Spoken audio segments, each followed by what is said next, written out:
Subscribe करिए हमारे channel target UP TET CTET को और बेल आइकन को दबाइए।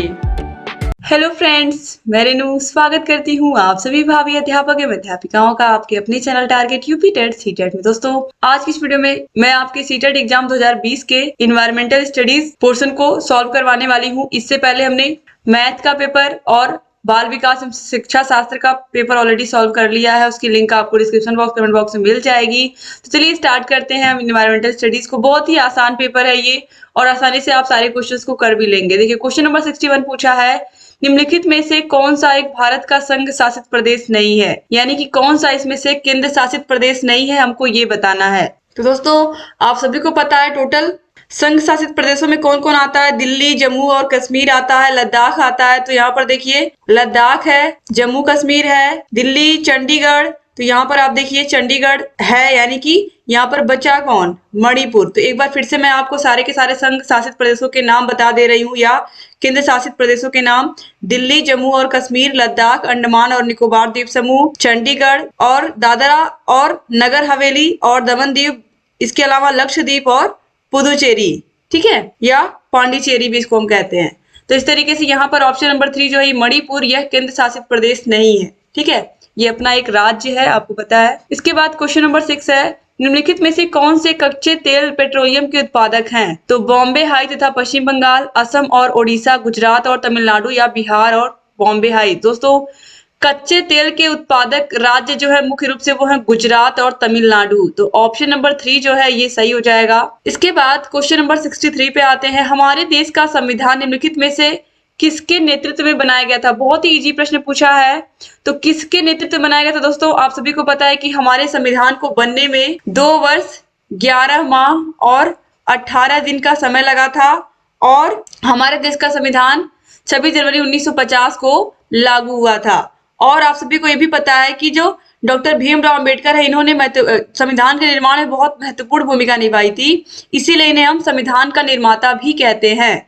तो इसीलिए यहाँ ऑप्शन नंबर 3 जो है डॉक्टर भीमराव अंबेडकर, ये सही हो जाएगा। इसके बाद क्वेश्चन नंबर 64 पे आते हैं, पौधों के लिए किए जाने वाले नीचे दिए गए कार्यों पर विचार कीजिए। पौधों को सहारा देना, ह्यूमस प्रदान करना, भोजन संचित या भंडारण करना, या पानी और खनिजों को अवशोषित करना। दोस्तों, यहाँ पर देखिए जो जड़ें होती हैं, पौधों की जो जड़ें होती हैं वो क्या करती हैं, पौधे को सबसे पहले तो सहारा देती हैं। उसके बाद उनका और कौन सा काम रहता है, पानी और खनिजों का अवशोषण करना, क्योंकि पानी और खनिजों का अवशोषण करके जब ये पौधों की जो जड़ें होती हैं ये क्या करती हैं, ये पानी का अवशोषण करती हैं मिट्टी से, खनिज का अवशोषण करती हैं और पौधे को सहारा, यानी कि पौधे को जकड़े रहती हैं चारों तरफ से। तो इस तरीके से पौधे को सहारा भी देती हैं और भोजन संचित करती हैं और उसका भंडारण भी करती हैं। तो यहाँ पर ऑप्शन नंबर 3 भी सही हो गया, भोजन संचित करना और उसका भंडारण करना। तो इस तरीके से यहाँ पर ऑप्शन ए, ऑप्शन सी और ऑप्शन डी, ये तीनों सही हो जाएंगे। तो ऑप्शन 4 जो है ये सही हो जाएगा। इसके बाद आगे बढ़ते हैं, क्वेश्चन नंबर 65 है, पोचमपल्ली भारत के दक्षिणी राज्य का एक कस्बा है जो सुंदरता से डिजाइन की गई चमकदार रंगों की पोचमपल्ली साड़ियों और विशेष प्रकार की बुनाई, जिसे भी पोचमपल्ली ही कहते हैं, के लिए प्रसिद्ध है। यह कस्बा अब किस राज्य का भाग है, कर्नाटक, केरल, तेलंगाना या फिर तमिलनाडु। दोस्तों, जो पोचमपल्ली है यह आंध्र प्रदेश के नलगोंडा जिले में स्थित एक लोकप्रिय कस्बा है। इसे भारत की सिल्क सिटी के रूप में भी हम जानते हैं। और इसका रीजन क्यों है इसे हम सिल्क सिटी कहते हैं, क्योंकि देश की सबसे उच्च गुणवत्ता वाली जो रेशम की साड़ियां होती हैं उनका निर्माण यही किया जाता है। किंतु अब ये जो कस्बा है यह तेलंगाना में जा चुका है, क्योंकि आपको पता है कि आंध्र प्रदेश से काट करके तेलंगाना को बनाया गया है। तो आंध्र प्रदेश से काट करके तेलंगाना राज्य बना दिया गया है, तो अब ये तेलंगाना में आता है। तो इसीलिए यहाँ पर ऑप्शन नंबर 3 जो है तेलंगाना, ये सही हो जाएगा। इसके बाद क्वेश्चन नंबर 66 पे आते हैं, निम्नलिखित में से खाद्य पदार्थों के उस समूह को चुनिए जिसके प्रत्येक सदस्य में लौह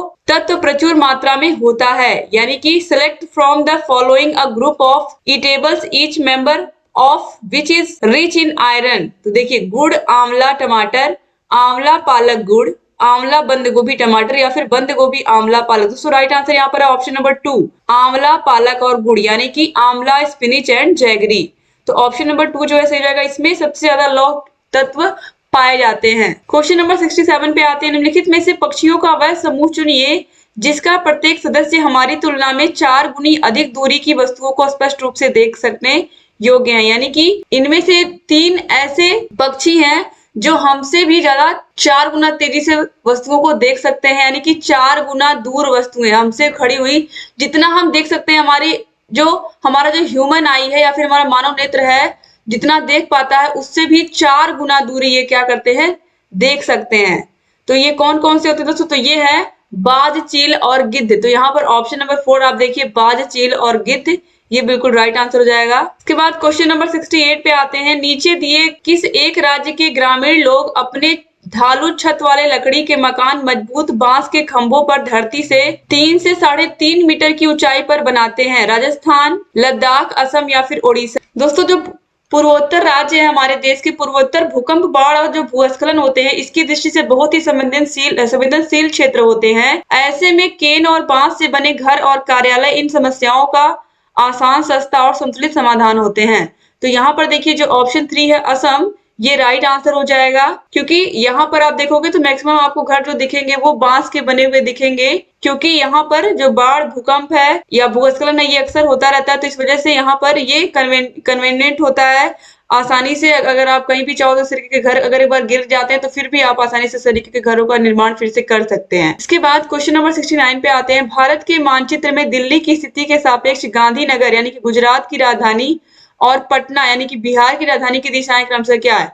तो दिल्ली से अगर आप देखोगे गुजरात, ऐसे इस तरीके से आप देखो जो हमारे देश का नक्शा है इसमें, ये हो गया हमारा नॉर्थ, ये हो गया साउथ, यहाँ पे हो गया ईस्ट और ये हो गया वेस्ट। तो यहाँ पर देखिए, अब यहाँ पर अगर दिल्ली है तो दिल्ली से आप कुछ भी इधर देखोगे तो आप देखोगे ये आपका इधर, अगर आप गुजरात की तरफ जाओगे तो ये आपका हो जाएगा, और अगर आप बिहार को देखोगे तो बिहार आपका यहाँ कहीं मिलेगा, ये नॉर्थ से। तो आप देखोगे दोस्तों इस तरीके से अगर हम देखते तो आप देखिए यहाँ पर दिल्ली है।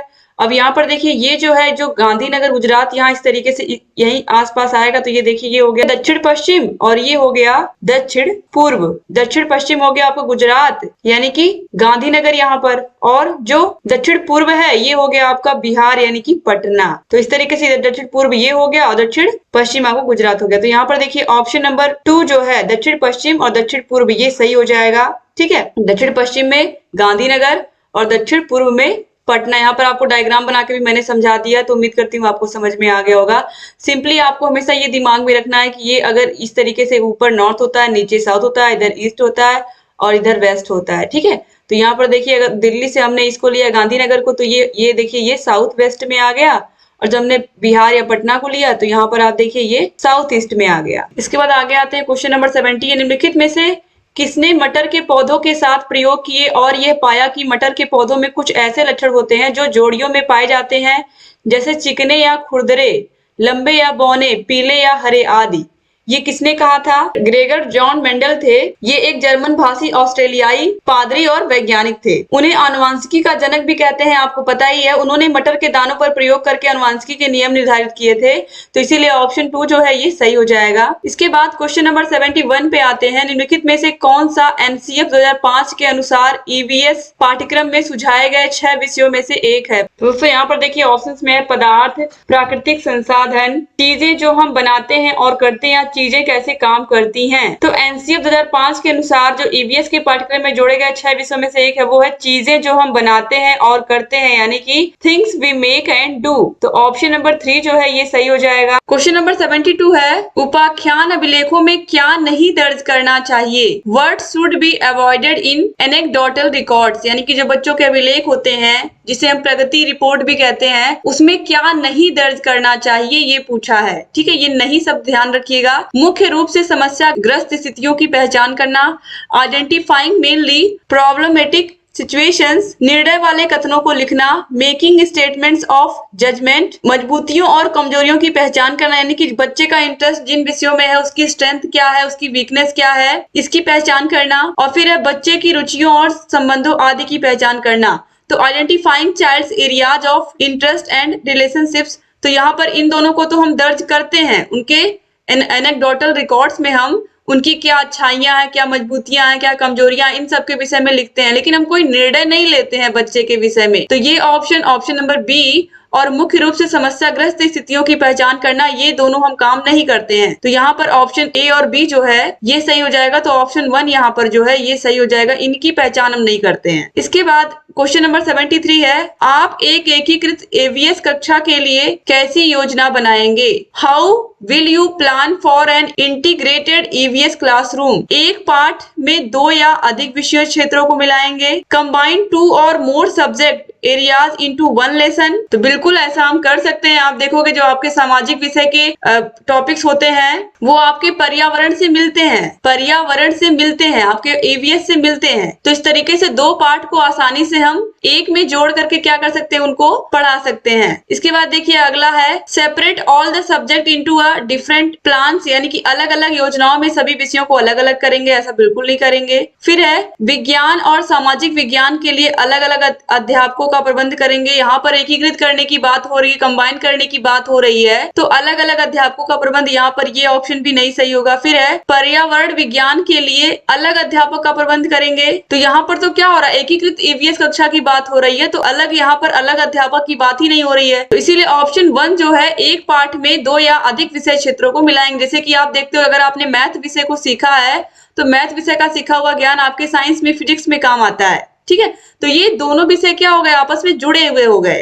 तो इसी प्रकार से जो पर्यावरण है इसको भी हम जोड़ करके पढ़ा रहे हैं। जैसे कि अगर हम इतिहास विषय को पढ़ा रहे हैं तो इतिहास में क्या है, मेनली कहानियां हैं। इतिहास विषय को पढ़ाते पढ़ाते बच्चों को हम भाषा का भी ज्ञान दे रहे हैं, बच्चे भाषा को भी सीख रहे हैं, कहानी को भी पढ़ रहे हैं। तो इस तरीके से एक पंथ 2 काज हो सकता है, एक साथ दो सब्जेक्ट को अगर हम पढ़ा रहे हैं कंबाइन करके, यानी कि हमारे 2 उद्देश्य हैं, एक ही चीज को पढ़ाने के उद्देश्य उसके 2 हैं। तो ऑप्शन 1 यहाँ पर सही हो जाएगा। क्वेश्चन नंबर 74 है, पुनीत ने अपनी कक्षा 5 के शिक्षार्थियों को मानव शरीर की एक रूपरेखा दी और उन्हें भोजन विषय पढ़ाने से पहले पाचन तंत्र को बनाने को कहा। पुनीत क्या चाहता था? पुनीत ने अपनी कक्षा 5 के क्लास 5 के जो स्टूडेंट हैं उन्हें मानव शरीर की एक रूपरेखा दी और उन्हें भोजन विषय पढ़ाने से पहले पाचन तंत्र को बनाने को, अगर पाचन तंत्र को बनाने को कहा किसी व्यक्ति के शरीर के, तो उसका क्या उद्देश्य होगा? आखिर में पाचन तंत्र क्यों बनाने को कहा गया, आखिर में उसका क्या उद्देश्य है? तो यहाँ पर देखिए ऑप्शंस में है, परीक्षण करना कि शिक्षार्थी नामांकित आरेख बना सकता है, test if learners could make level diagrams. फिर है, पाचन से संबंधित शिक्षार्थियों के विचारों को प्राप्त करना, यानी कि बच्चे पाचन के विषय में कितना जानते हैं तब हम उन्हें भोजन के विषय में पढ़ाएंगे। जैसे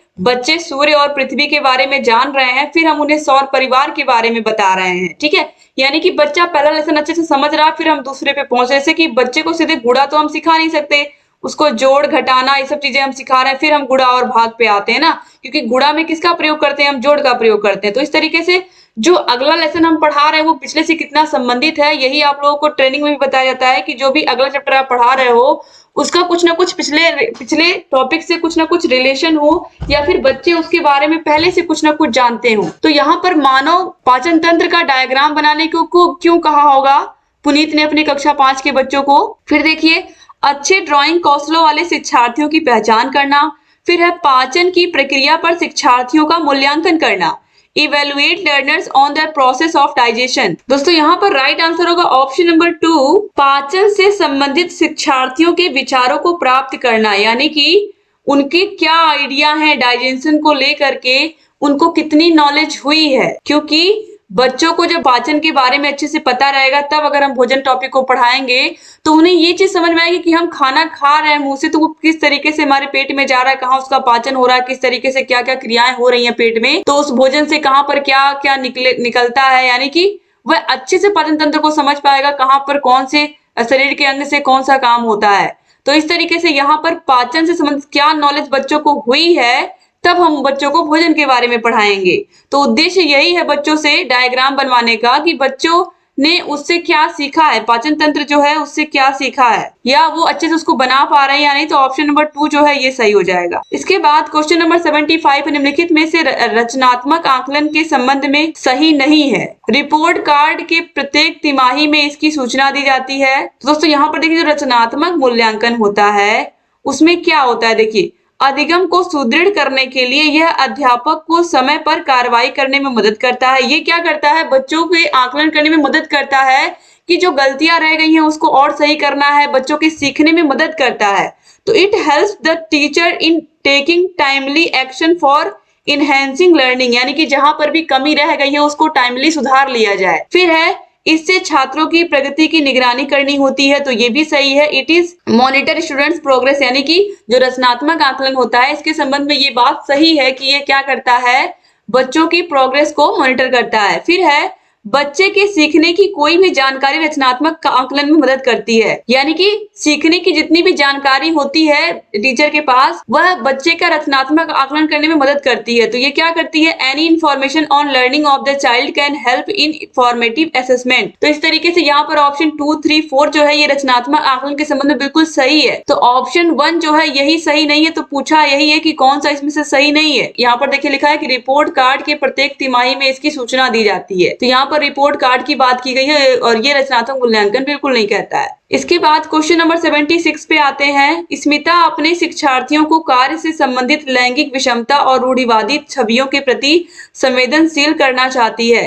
स्मिता को निम्नलिखित में से अपनी कक्षा में क्या करना चाहिए? रूढ़िवादी मॉडलों को छात्रों को प्रस्तुत करें, विभिन्न प्रकार के कार्यों के फ्लैश कार्ड दिखाएं, केवल लड़कों से प्रतिदिन कक्षा को साफ करने को कहें, या एक छात्र की मां को कक्षा में आमंत्रित करें जो ऑटो चालक है। तो यहाँ पर बताया जा रहा है कि जो लैंगिक विषमता है उसको हम कैसे बच्चों को समझा सकते हैं कि कैसे इसको हम कम करें। तो हम इसके लिए एक शिक्षिका है स्मिता, वो क्लास में क्या कर सकती है इन चारों ऑप्शन में से, जिससे बच्चों के अंदर ये बात समझ में आ जाए कि काम काम होता है, चाहे कोई औरत करे या आदमी करे, काम तो सिर्फ काम ही होता है। तो इससे रूढ़िवादी मॉडलों को अगर प्रस्तुत करेंगे बच्चे की हाँ लड़की खाना बना रही है, लड़का ऑफिस जा रहा है, इस तरीके से, तो ये तो क्या होगा, ये तो बढ़ावा देना और हो गया रूढ़िवादी मॉडल, ये ठीक नहीं है। फिर है विभिन्न प्रकार के कार्यों के फ्लैश कार्ड दिखाएंगे। फ्लैश कार्ड दिखाने से भी कुछ ज्यादा बच्चों को इफेक्ट नहीं पड़ेगा, और केवल लड़कों से अगर आप कक्षा साफ करवा रहे हो रोज, तो ये भी तो एक तरीके की हीन भावना हो गई। लड़कों के अंदर केवल टीचर्स खाली हमेशा साफ करवा रहे हैं कक्षा को, तो ये भी क्या हो गया, ये भी एक तरीके से सही नहीं होगा। लेकिन ऑप्शन नंबर 4 जो है, एक छात्र की माँ को जब कक्षा में आप आमंत्रित करोगे जो कि ऑटो चालक है, क्योंकि मेनली हम क्या देखते हैं, जो ऑटो चलाते हैं वो ऑटो चलाने वाले आदमी होते हैं, औरतें नहीं होती हैं। तो जब किसी छात्र की माँ आएगी, किसी बच्चे की माँ जो ऑटो चलाती हैं, तो उससे बच्चों के अंदर ये भावना जरूर आ जाएगी, लड़कों के अंदर लड़कियों के अंदर सभी के अंदर, कि कोई भी काम कोई भी कर सकता है, चाहे ऑटो हो, चाहे ट्रक हो, चाहे ट्रेन हो, चाहे प्लेन हो, कोई भी चीज हो, सभी को औरतें भी उड़ा सकती हैं, और काम काम होता है चाहे कोई आदमी करे या औरत करे। तो लैंगिक समानता का सबसे अच्छा एग्जाम्पल यही होगा। तो ऑप्शन नंबर 4 जो है ये सही हो जाएगा। किसी बच्चे की माँ को क्लास में टीचर इनवाइट करते हैं जो कि एक ऑटो चालक है, ये ऑप्शन सही हो जाएगा। क्वेश्चन नंबर 77 पे आते हैं। कक्षा 5 के समयन आमतौर पर अपना दिया हुआ कार्य कक्षा का कार्य नहीं करते हैं। मुद्दे को हल करने का सबसे अच्छा उपाय हो सकता है, कोई भी क्लास में बच्चा अगर होमवर्क करके नहीं आ रहा है तो सबसे अच्छा उपाय क्या होगा, आप क्या करने की कोशिश करेंगे, उसकी कठिनाई का पता लगाने और उसके अनुसार कक्षा कार्य को समायोजित करने के लिए उससे बात करेंगे। किसी दूसरे बच्चे को उसकी कक्षा के कार्य को पूरा करने में मदद करेंगे, तो ऐसा बिल्कुल नहीं करना है। माता पिता से बात करें, माता पिता से बात करके कुछ ज्यादा आपको हासिल नहीं होगा, तो ये भी ऑप्शन गलत हो गया। उसे वैकल्पिक और आसान गृह कार्य दें, तो अगर हम उसे वैकल्पिक और आसान गृह कार्य देंगे तो जब वो काम कर ही नहीं रहा है तो क्या गारंटी है कि आसान देने पर भी वो करेगा, तो ये ऑप्शन भी यहाँ पर गलत हो गया। ऑप्शन नंबर 1 जो है, सबसे पहले हम आखिर में बच्चा क्यों नहीं कर रहा है, क्या उसका रीजन क्या है, उसकी कठिनाई कहाँ आ रही है कि आखिर में वो होमवर्क करके क्यों नहीं ला रहा है। तो जब टीचर कोई भी होमवर्क देते हैं तो ये इस बात का हमेशा ध्यान रखते हैं कि क्लास का कमजोर से कमजोर बच्चा भी उस होमवर्क को कर ले। तो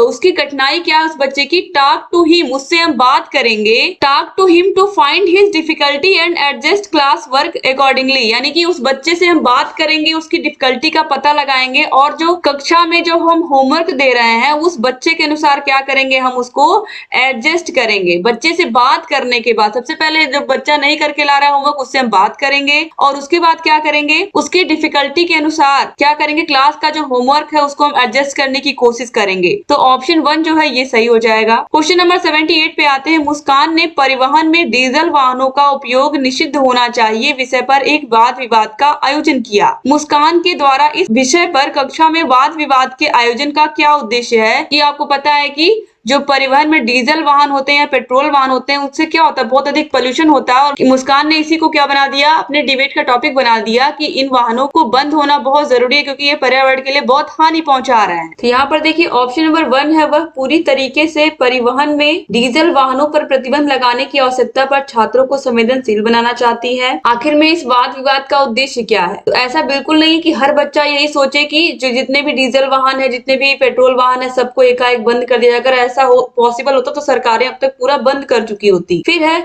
यह छात्रों के विचारों को जानने और उन्हें सही करने में मदद करेगा। फिर है वह आधुनिक वाहनों के उपयोग के लाभों और पर छात्रों को संवेदनशील बनाना चाहती है। यानी जैसे कि आजकल इलेक्ट्रिक व्हीकल आ गए हैं, चाहे वो 4 पहिया वाहन हो चाहे 2 पहिया हो, आप देखोगे इलेक्ट्रिक से चलने वाले वाहन आ गए हैं, तो उन पर बच्चों को संवेदनशील बनाना चाहती है। तो ऐसा भी नहीं है। फिर है यह इस मुद्दे पर छात्रों को कई दृष्टिकोणों की सराहना करने में मदद करता है और यही ऑप्शन बिल्कुल सही है। यानी कि जब हम इस टॉपिक पर बच्चों के साथ क्लास में अगर 30 बच्चे हैं तो 30 की कम से कम 15 की राय तो बिल्कुल ही अलग होगी इस पर। तो हर बच्चा अलग अलग राय देगा और क्या करना है यहाँ पर देखिए, तो यहाँ पर देखिए it helps students in appreciating multiple perspectives on this issue. यानी कि बच्चों का क्या है, अलग अलग दृष्टिकोण है, सबके अलग अलग पर्सपेक्टिव है इस मुद्दे को लेकर के, और इससे सभी लोग एक दूसरे की पर्सपेक्टिव को जान पाएंगे, एक दूसरे की सराहना कर पाएंगे। तो ऑप्शन नंबर 4 जो है ये सही हो जाएगा। क्वेश्चन नंबर 79 है ईवीएस में मानचित्रण कौशल लैंडस्केप खींचने के कौशल को विकसित करता है, पूर्वानुमान और गणना के कौशलों को विकसित करता है, रिकॉर्डिंग कौशल को विकसित करता है या फिर स्थानों की सापेक्ष स्थिति की समझ को विकसित करता है। तो जो मानचित्र होता है उसका मुख्य कारण क्या होता है, मानचित्र कौशल का मुख्य काम यही होता है। यहाँ पर देखिए इसको भी समझिए आप, मैपिंग स्किल का जो मुख्य उद्देश्य होता है वो होता है कि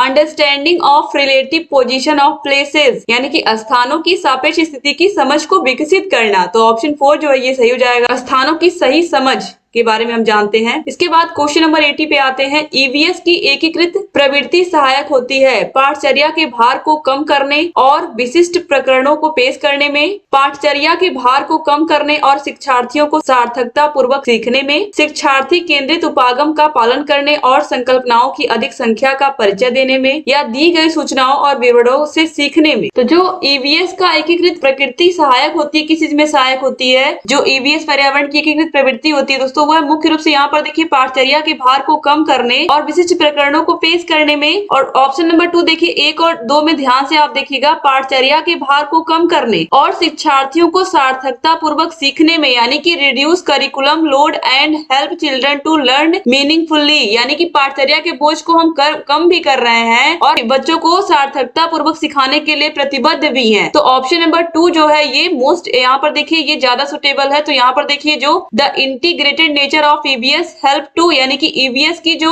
एकीकृत प्रवृत्ति है वो सहायक होती है पाठचर्या के भार को कम करने और शिक्षार्थियों को सार्थकता पूर्वक सीखने में। बच्चे मीनिंगफुली सीखते हैं जो भी चैप्टर वो सीखते हैं, ठीक है। और केवल अगर आप बच्चों को खाली प्रकरण अगर आप दिखा दोगे तो क्या बच्चे उससे सीख पाएंगे? नहीं, जब तक उन्हें सीखने के लिए एकदम नेचुरल वातावरण उनको नहीं मिलेगा, यानी कि जिसमें वो आसानी से सार्थकता पूर्वक सीख पाए, तो उसका कोई मतलब ही नहीं होगा केवल अगर आप केवल प्रकरण को उनको दिखा देंगे। उनको सीखना भी तो चाहिए, सीखना ही है, बच्चों को सीखना चाहिए नहीं बल्कि बच्चों को हर हाल में सीखना है। तो कैसे सीखना है? जब उन्हें आप आसानी से उस तरीके का एनवायरनमेंट बच्चों को देंगे, ठीक है। तो हमें पाठचर्या के बोझ को कम भी करना है और इस तरीके का पाठ्यक्रम बनाना है कि बच्चे उसको आसानी से सार्थकता पूर्वक यानी कि मीनिंगफुली उसको सीख भी पाए। क्वेश्चन नंबर 81 पे आते हैं। निम्नलिखित में से क्या ईवीएस में आकलन का एक व्यापक संकेतक नहीं है? सहयोग, न्याय के प्रति सरोकार, समानता के प्रति सरोकार या फिर अवधारणा मानचित्र। Which of the following is not a broad indicator of EVS assessment? तो देखिए सहयोग, न्याय के प्रति सरोकार, समानता के प्रति सरोकार, ये सब क्या है? ये सब आते हैं ईवीएस असेसमेंट में, लेकिन जो अवधारणा मानचित्रण है, कॉन्सेप्ट मैपिंग है, ये इसके अंतर्गत नहीं आता है। तो ऑप्शन 4 जो है ये सही हो जाएगा। क्वेश्चन नंबर 82 है। कुछ हजार साल पहले भारत में तालाबों के निर्माण के अल बरूनी के अवलोकन के आधार पर कक्षा 5 के ईवीएस के पाठ्य पुस्तक में एक अनुच्छेद है। इस अनुच्छेद को शामिल करने का क्या उद्देश्य होगा? यानी कि कुछ हजार साल पहले अलबरूनी के अनुसार भारत में जो तालाबों का निर्माण होता था उसके विषय में क्या बताया गया है उनके अवलोकन में, और इसे बच्चों के पाठ्यक्रम में, कक्षा 5 के बच्चों के पाठ्यक्रम में शामिल किया गया है। उसका क्या उद्देश्य? एनसीईआरटी की बुक में कक्षा 5 में इसे शामिल किया गया है। आखिर में किस लिए शामिल किया गया है कि कुछ हजार साल पहले लोग भारत में तालाबों का निर्माण किस प्रकार से करते थे, उसका अलबरूनी ने अवलोकन किया है और उसके बारे में लिखा है। तो कक्षा 5 के ईवीएस की बुक में ये किस लिए दिया गया, आखिर में इसको देने का क्या उद्देश्य है, यही पूछा है। तो देखिए, it helps learners to identify sources of history, यानी कि यह इतिहास के स्रोतों की पहचान करने में शिक्षार्थियों की मदद करता है। फिर है, यह शिक्षार्थियों को उनके अवलोकनों की रिकॉर्डिंग में सुधार करने में मदद करता है, यानी कि it helps learners to improve their recording of observation. फिर है, यह शिक्षार्थियों को कुछ हजार साल पहले भारत में मौजूद तकनीकी की सराहना करने में मदद करता है, यानी कि it helps to appreciate technology present in India some 1000 years back. फिर है, यह शिक्षार्थियों को इतिहास में साक्ष्य की भूमिका की सराहना करने में मदद करता है। It helps learners to appreciate the role of evidence in history. तो दोस्तों, यहाँ पर आप देखिए जो ऑप्शन नंबर बी है, यह शिक्षार्थियों को उनके अवलोकनों की रिकॉर्डिंग में सुधार करने में मदद करता है। करता तो ये भी है, लेकिन यहाँ पर देखिए जो ऑप्शन नंबर 3 है, ये इससे ज्यादा बेटर है। यह शिक्षार्थियों को कुछ 1000 साल पहले जो भारत में मौजूद जो तकनीकी थी उसकी सराहना करने में मदद करता है। तो इस तरीके से यहाँ पर अवलोकनों की रिकॉर्डिंग में सुधार इतना बेस्ट नहीं है, तो इसलिए यहाँ पर हम option number A, option number C और ऑप्शन नंबर डी के साथ जाएंगे। तो यहाँ पर देखिए चारों ऑप्शन तो कहीं दिया नहीं है, इसलिए हम यहाँ पर ऑप्शन नंबर 2 जो है ए सी डी, इसको राइट आंसर लगाएंगे। और जितने भी यहाँ पर देखिए ऑप्शन ए में भी सही कहा है कि यह इतिहास के स्रोतों की पहचान करने में क्या करता है, मदद करता है कि हमारे हिस्ट्री के जो सोर्सेज हैं उनको जानने में मदद करता है। इस तरीके से किसी ने किसी भी टेक्नोलॉजी के बारे में लिखा होता है पहले कि 1000 साल 2000 साल पहले हमारे देश में किस तरीके से तालाबों की खुदाई होती थी, कैसे लोग उसका क्या यूज करते थे, कैसे उसको खेतों में किस तरीके से पानी को पहुंचाते थे। तो ये सब जो इन्फॉर्मेशन है ये हमारे लिए बहुत काम की है। तो यहाँ पर देखिए, यहाँ पर ऑप्शन ए, सी और डी ये तीनों ही सही हैं। तो यहाँ पर इसीलिए ऑप्शन बी भी गलत नहीं है, लेकिन यहाँ पर देखिए छोड़ दिया, लगातार चारों को कहीं नहीं दिया, इसीलिए हम ऑप्शन 2 के साथ जाएंगे। क्वेश्चन नंबर 83 पे आते हैं। अपनी कक्षा में 50 से अधिक छात्रों के साथ वाणी उन्हें एक ऐसी गतिविधि में जोड़ना चाहती है जिसमें सीखने को बढ़ाने के लिए अधिकतम संख्या में इंद्रियां शामिल हो। इनमें से कौन सा क्रियाकलाप उपरोक्त कार्य के लिए ठीक रहेगा? तो सिंपल सी चीज यहाँ पर टीचर ने क्या कहा, टीचर कोशिश ये कर रही है क्लास में कि जितने भी बच्चे उनकी क्लास में हैं, जो उनकी इंद्रियां हैं, आंख, कान, नाक, जीभ, त्वचा, यही 5 इंद्रियां होती हैं, आपको पता है, ये सब एक्टिव, उनका हाथ भी एक्टिव रहे, उनकी आंखें भी ध्यान से देखें, उनके कान ध्यान से सुने और ध्यान से सुनने के बाद उसका आंसर भी करें। तो ऐसी कौन सी गतिविधि वो कराएं जिसमें ये सारी इंद्रियां क्या रहे, बच्चों की एक्टिव रहें? तो यहाँ पर देखिए पहला है कौशलों के प्रदर्शन के लिए समुदाय से संदर्भ व्यक्तियों को आमंत्रित करना, यानी कि inviting resource persons from community to demonstrate their skill, यानी कि उनके कौशलों के प्रदर्शन के लिए समुदाय से लोगों को आमंत्रित करना कि देखिए बच्चों के अंदर क्या कौशल है। फिर है समूह चर्चा को प्रोत्साहित करना, यानी कि इनकरेजिंग ग्रुप डिस्कशन। फिर है उचित एवी साधन के लिए स्मार्ट कक्ष का उपयोग करना। तो अगर एवी मटेरियल रहेगा, यानी कि ऑडियो विजुअल मटेरियल रहेगा, तो बच्चे केवल उसको देखेंगे, यानी कि अगर क्लास में आपने स्मार्ट टीवी लगा दिया तो बच्चे केवल उसको देख रहे हैं, देखने में उनकी आंख का उपयोग हो रहा है, उनके मुंह का उपयोग कहाँ हो रहा है, उनके हाथ पैर का उपयोग कहाँ हो रहा है। तो इस तरीके से सारी इंद्रियों का प्रयोग नहीं हो रहा है। फिर है देखिए नजदीक के स्थान के लिए क्षेत्र भ्रमण का आयोजन करना। तो ये सबसे बेस्ट ऑप्शन है कि जब बच्चों को आप कहीं ले जाओगे घुमाने, किसी ट्रिप पे ले जाओगे, तो उनकी सारी इंद्रियां एक्टिव रहेंगी, वो देखेंगे भी, देख करके वो क्वेश्चन भी पूछेंगे और वो सुनेंगे भी, समझेंगे भी वहां पर। तो ये सबसे बेस्ट ऑप्शन है, ऑप्शन नंबर 4। इसके बाद क्वेश्चन नंबर 84 पे आते हैं। इकरा अपने शिक्षार्थियों को ईवीएम में समाचार पत्रों और पत्रिकाओं को पढ़ने के लिए प्रोत्साहित करती हैं। Why does Ira encourage her learners to read newspaper and magazine in EVS? यानी कि जो पर्यावरण है इसमें समाचार पत्रों और पत्रिकाओं को पढ़ने के लिए प्रोत्साहित करती हैं इकरा। आखिर में ऐसा क्यों करती है ये टीचर, बच्चों को किस लिए प्रोत्साहित करती हैं? क्योंकि ये मनोरंजक संसाधन उपलब्ध है, यानी कि ये इंटरटेनमेंट के रिसोर्सेज हैं। फिर है ये बच्चों को उनके अपने संसार से जोड़ने में हेल्प करता है। फिर है ये शिक्षार्थियों को स्वतंत्र बनाने में सहायता करता है। फिर है ये शिक्षार्थियों को प्रतिस्पर्धी बनाते हैं, यानी कि कॉम्पिटेटिव बनाते हैं। तो यहाँ पर दोस्तों देखिए जो सबसे सटीक आंसर है वो है ऑप्शन नंबर 2। ये शिक्षार्थियों को उनके संसार से जुड़ने में मदद करते हैं, चाहे न्यूज़पेपर हो, चाहे पत्र पत्रिकाएं हो, ये सभी उनके संसार को जानने में और उनके आसपास के पर्यावरण को जानने में और हेल्प करता है। तो इसीलिए ऑप्शन नंबर 2 जो है ये सही हो जाएगा, ये बेस्ट ऑप्शन है। क्वेश्चन नंबर 85 है, पर्यावरण अध्ययन में प्रश्न पूछने को एक युक्ति के रूप में उपयोग किया जाता है। Questioning as a strategy in teaching learning of EVS is used for, यानी कि पर्यावरण अध्ययन जो विषय है इसमें प्रश्न पूछने को एक युक्ति के रूप में प्रयोग किया जाता है। किस लिए प्रयोग किया जाता है? क्लास में, यानी कि टीचर्स बच्चों से क्वेश्चन पूछते रहते हैं क्लास में, अनुशासन बनाए रखने के लिए, ध्यान खींचने के लिए, नियमों के पालन को बढ़ावा देने के लिए या कक्ष में जिज्ञासा को बढ़ाए रखने के लिए। तो इसका आंसर आप साफ साफ देख सकते हो, ऑप्शन नंबर 4 जो है, कक्षा में जिज्ञासा को बनाए रखने के लिए बीच बीच में जो टीचर्स होते हैं वो बच्चों से क्वेश्चन पूछते रहते हैं कि कोई भी कहानी बता रहा है या कोई भी चीज बता रहा है तो बच्चों से पूछते रहते हैं कि अब आगे क्या हो सकता है या इसका क्या परिणाम होगा। तो कक्षा में एक जिज्ञासा, क्यूरियोसिटी बनी रहती है क्लासरूम में, तो बच्चे भी ध्यान से उनकी बातों को सुनते हैं। क्वेश्चन नंबर 86 है, नीचे दिए गए कौन से एक राज्य में तोरांग का अर्थ है जंगल? असम, उड़ीसा, मिजोरम या फिर झारखंड? दोस्तों राइट आंसर है ऑप्शन नंबर 4 झारखंड। जो झारखंड राज्य है, झारखंड में यहाँ के लोग कुड़क भाषा बोलते हैं और कुड़क भाषा में जो तोरांग है उसका अर्थ होता है जंगल। ठीक है, याद रखिएगा। उसके बाद क्वेश्चन नंबर 87 पे आते हैं, आपका घर एक्स पर स्थित है तथा आपका विद्यालय वाई पर स्थित है। यानी कि आप इसको सिंपली समझ सकते हो कि आपके किसी कस्बे का नाम मान लीजिए है रामनगर। ठीक है, आपको रामनगर से जाना है आपने अपने स्कूल, और आपका जो स्कूल है वो है श्यामनगर में। ठीक है, तो x और y की जगह आप ये समझिए आपको रामनगर से कहाँ जाना है? श्यामनगर जाना है। ठीक है, अब देखिए, यद्यपि आपका विद्यालय ठीक सामने है परंतु बीच में व्यस्त राजमार्ग होने के कारण आप सीधे नहीं जा सकते, अतः पहले आप ठीक दक्षिण में 125 मीटर जाते हैं। अब देखिए ये रामनगर है, रामनगर से हमको जाना है, ये पहले आप ऐसे बना लीजिए, ये हो गया आपका नॉर्थ ऊपर, नीचे साउथ, इधर ईस्ट हो गया, इधर वेस्ट हो गया। अब देखिए रामनगर से हमको जाना है किधर? दक्षिण में 125 मीटर, हम नीचे आ गए 125 मीटर क्योंकि दक्षिण कहाँ है? नीचे है। अब देखिए इसके बाद फिर ठीक पूर्व में 100 मीटर लंबा सुरंग पथ हमको पार करना है। तो ठीक पूरब में, पूरब किधर है? इधर आएंगे ना, ठीक पूरब में हमें आना है और ठीक पूरब में हमें 100 मीटर सुरंग पार करना है। अब देखिए इसके बाद, और अंत में आप ठीक उत्तर में 125 मीटर दूरी वाई पर अपने विद्यालय पहुंच जाते हैं। अब फिर हमें उत्तर में जाना है। आप देखिए अंत में आप ठीक उत्तर में 125 मीटर दूरी तय करते हैं, तो उत्तर यहाँ से कहाँ होगा? ऊपर होगा। नॉर्थ कहाँ है? ऊपर है, तो हम ऊपर चले गए 125 मीटर। फिर 125 यहाँ भी है, आप देखिए 125 यहाँ भी है, तो ये दूरी बिल्कुल इक्वल है।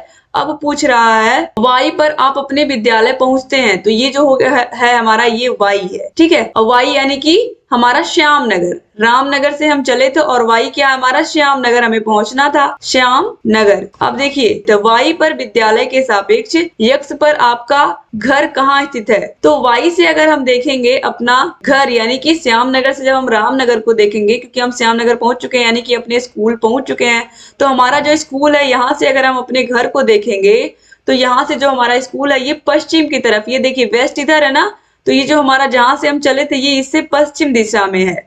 तो यहाँ पर यही पूछा है। तो आप देखिए, और यहाँ पर दूरी कितनी है? यहाँ पर 100 है नीचे, तो यहाँ पर भी कितना हो गया? टोटल 100 हो गया। तो यहाँ पर देखिए 100 मीटर पश्चिम, ऑप्शन नंबर 3 जो है 100 मीटर पश्चिम, आसानी से आपको समझ में आ गया होगा 100 मीटर पश्चिम। तो ये रीजनिंग का तरीके से क्वेश्चन हम कह सकते हैं, बहुत ही आसान सा। तो ऑप्शन नंबर 3 सही हो गया। अब इसके बाद क्वेश्चन नंबर 88 पे आते हैं, ये भी बहुत इजी है। कोई लड़का नागरकोइल से मड़गांव जाने के लिए 4 जून 2020 को किसी रेलगाड़ी में सवार हुआ। 4 जून 2020 को यह रेलगाड़ी 10:30 बजे नागरकोइल से चली और 6 जून 2020 को 4:30 बजे मड़गांव पहुंची। यदि इस समय अंतराल में रेलगाड़ी ने 1145 किलोमीटर की दूरी तय की है तो रेलगाड़ी की औसत चाल बराबर क्या होता है? आप सभी को पता है, दूरी बटे समय, ये होता है फॉर्मूला। बहुत ही इजी फॉर्मूला है। अब आप ध्यान से देखिए यहाँ पर, तो यहाँ पर देखिए 4 जून 10:30 बजे से 5 जून 10:30 बजे तक कितना हो जाएगा? 24 घंटे हो जाएंगे पूरा, 4 जून से 5 जून रात के 10:30 बजे तक। तो ये हो गया टोटल आपका 24 घंटा। इसके बाद देखिए 6 जून को 4:30 बजे मड़गांव पहुंची, तो 4.5 घंटे आपके ये हो गए, और प्लस जो 12 बजने में यहाँ पर देखिए 12 बजने में 1.5 घंटे बाकी है यहाँ पर, तो हम यहाँ पर 10:30 से 10:30 का हमने टाइम लिया है। और ये जो 5 जून का 10:30 बजे के बाद का टाइम अगर हम देखेंगे तो हमारे पास 1.5 घंटे बचते हैं। कितने बचते हैं? 1.5 घंटे बचते हैं 12 बजने में। और 12 बजे के बाद 4.5 घंटे और हम जोड़ लेते हैं। ये जो 4:30 बजे यहाँ पर टाइम दिया है, तो ये आप देखिए टोटल 24 घंटे ये हो गए, और 1.5 और ये 4.5 मिला के टोटल हो गए हमारे 30 घंटे। कितने हो गए? 30 घंटे हो गए। ठीक है, अब इस 30 घंटे को हम क्या करेंगे, यहाँ पर देखिए चाल बराबर दूरी बटे समय। तो हमारी दूरी कितनी है, यहाँ पर दिया हुआ है 1145 किलोमीटर। कितना है? 1145 किलोमीटर दूरी बटा समय हमारा हो गया 30 घंटे। तो ये किलोमीटर में है और ये घंटे में है, तो कुछ हमें नहीं करना है, बस हमें इसको सीधे सीधे सिंपल भाग दे देना है। तो आप देखिए 3 से हम यहाँ पर सिंपली भाग देंगे तो ये हो जाएगा 3 3 जा 9। उसके बाद यहाँ पर बचेगा 2 और ये 3 8 हो जाएगा 24। तो दोस्तों आप इस तरीके से भी इसको सॉल्व कर सकते हो। 1145 बटा 30 है, यहाँ पर आप इसको हटाओगे 0 को तो यहाँ पर पॉइंट लग जाएगा, तो 114.5 में आप 3 का भी भाग दे सकते हो। इस तरीके से भी कर सकते हो और इस तरीके से भी कर सकते हो। तो ये आपका 38.16 आएगा, और 38.16 को हम 38.5 मान सकते हैं। तो इसीलिए यहाँ पर ऑप्शन नंबर 2 जो है 38.5 ये बिल्कुल राइट आंसर हो जाएगा। ठीक है, 38.5 किलोमीटर पर आवर। इसके बाद क्वेश्चन नंबर 89 पे आते हैं। नीचे दिया गया कौन सा कथन मधुमक्खियों और छत्तों के विषय में सही नहीं है? कौन सा यहाँ पर कथन मधुमक्खियों और छत्तों के विषय में सही नहीं है? तो प्रत्येक छत्ते में एक रानी मधुमक्खी होती है और जो अंडे देती है, बिल्कुल सही है। नर मक्खियां छत्तों के लिए अत्यंत महत्वपूर्ण होती हैं। छत्ते में बहुत सारी काम करने वाली मक्खियां होती हैं, ये भी बिल्कुल सही है। और छत्ते में केवल कुछ नर मक्खियां होती हैं, तो ये भी सही है। नर मक्खियां छत्तों के लिए अत्यंत महत्वपूर्ण होती है, ये बिल्कुल सही नहीं है। तो ऑप्शन 2 जो है यही इसके अकॉर्डिंग क्या होगा, सही होगा। ठीक है, तो यहाँ पर ऑप्शन 2 जो है ये सही हो जाएगा। ये बहुत महत्वपूर्ण नहीं होती नर मक्खियां, बल्कि यहाँ पर आपको पता है कि जो मादा मक्खियां होती हैं उनकी संख्या ज्यादा होती है मधुमक्खियों के छत्ते में। क्वेश्चन नंबर 90 पे आते हैं। आज हम मिर्ची के बिना भोजन की कल्पना भी नहीं कर सकते। इसे व्यापारी हमारे देश में लाए थे। कहाँ से? अफगानिस्तान से, इंग्लैंड से, दक्षिणी अमेरिका से या दक्षिणी अफ्रीका से? राइट आंसर है दक्षिणी अमेरिका से। ऑप्शन 3 जो है सही हो जाएगा। तो इस तरीके से दोस्तों यहाँ पर आपने पूरा का पूरा पेपर देख लिया। मुझे उम्मीद है कि आप लोगों को वीडियो पसंद आई होगी। वीडियो अच्छी लगी तो प्लीज वीडियो को लाइक करिएगा, और दोस्तों अगर वीडियो अच्छा लगा तो प्लीज वीडियो को शेयर करिएगा अपने कॉलेज फ्रेंड्स के साथ, अपने दोस्तों के साथ। और अगर चैनल को सब्सक्राइब नहीं किया तो प्लीज सब्सक्राइब भी कर दीजिए। आपको सीटेट एग्जाम के सारे विषयों की link description box, comment box में मिल जाएगी। हर विषय को हमने पढ़ाया है और सारे के सारे विषयों के आपको पेपर के सोल्यूशन भी मिल जाएंगे हमारे चैनल पर। तो आप चैनल से बने रहिए, सारे वीडियोस को देखते रहिए। जितने भी पेपर हमने सॉल्व करवाए हैं आपको लिंक मिल जाएगी डिस्क्रिप्शन बॉक्स और कमेंट बॉक्स में। और कौन कौन से विषयों को आपको पढ़ना है और कौन कौन से ईयर का आपको पेपर चाहिए, जिसका सोल्यूशन आपको चाहिए, तो आप कमेंट करिएगा। हम आपके लिए फिर से वीडियोस नए बनाएंगे और आपके लिए रेगुलर वीडियोस ऐसे ही लेकर के आते रहेंगे दोस्तों। Thank you so much video को पूरा देखने के लिए। जय हिंद दोस्तों।